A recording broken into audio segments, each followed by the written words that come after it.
guys travel, or when you used to travel, do they travel as much now? Because I know there's programs called GoToMeeting, where you can do it virtually over the internet with Skype cameras. Do they still travel a lot face to face? Is that important for them? Yeah, face to face is important for these brokerages because it's a culture that they're building, and they're trying to keep the people all together and keep them with the company. So to get that face to face is so important.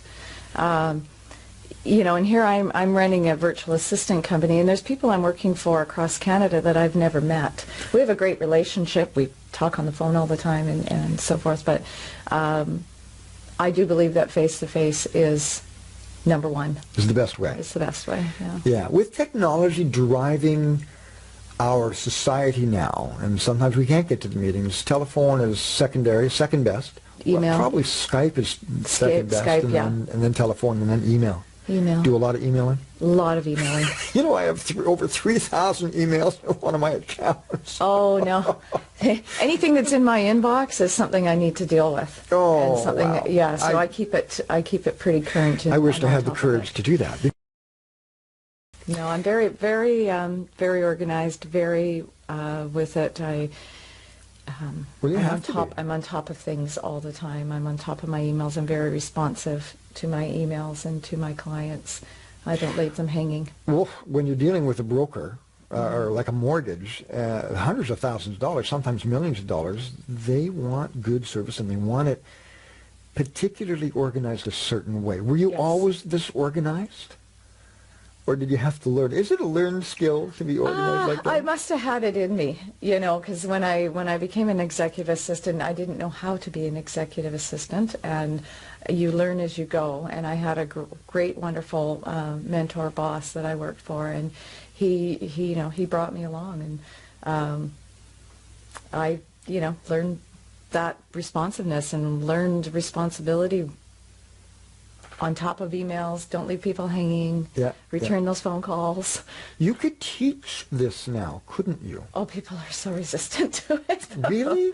Oh, yes. Like resistant to becoming a virtual assistant or just to the organization? Just to the organization. This is not in everybody. It's not everybody's skill. Yeah, and that's where I can step in and help and be that skill when you can't be that skill. That's so extremely important. You used to see this broadcast studio some days, you can't even get into the door.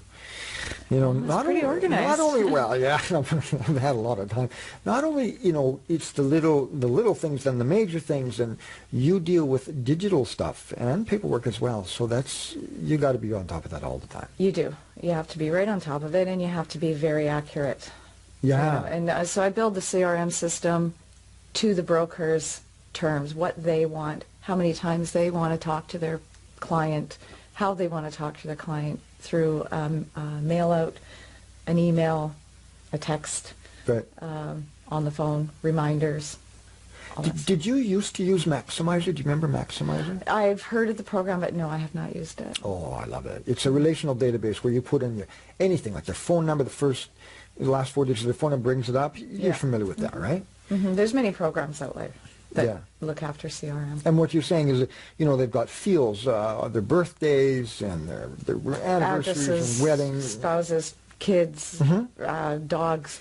If they go skiing. All their hobbies, any little bit of interest that the broker can have in their database to relate back to that client can be in there. So does it take a long time?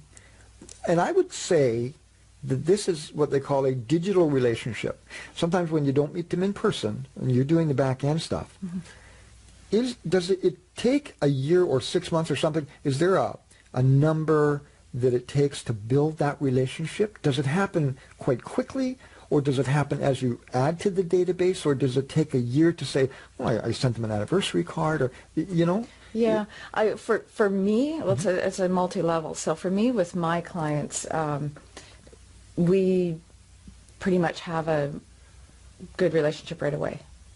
It starts off well. There's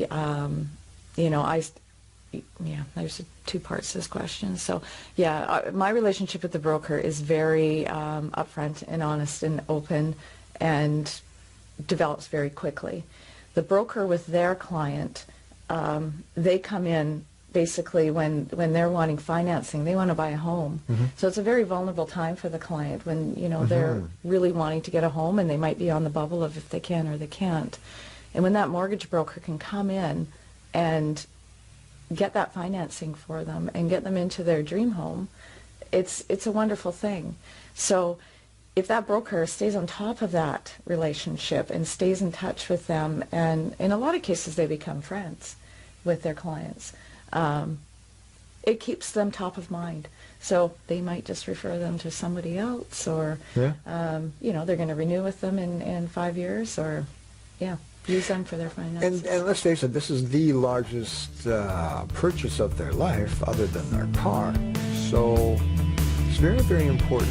And you often don't think about all of the processes and all of the people behind the scenes.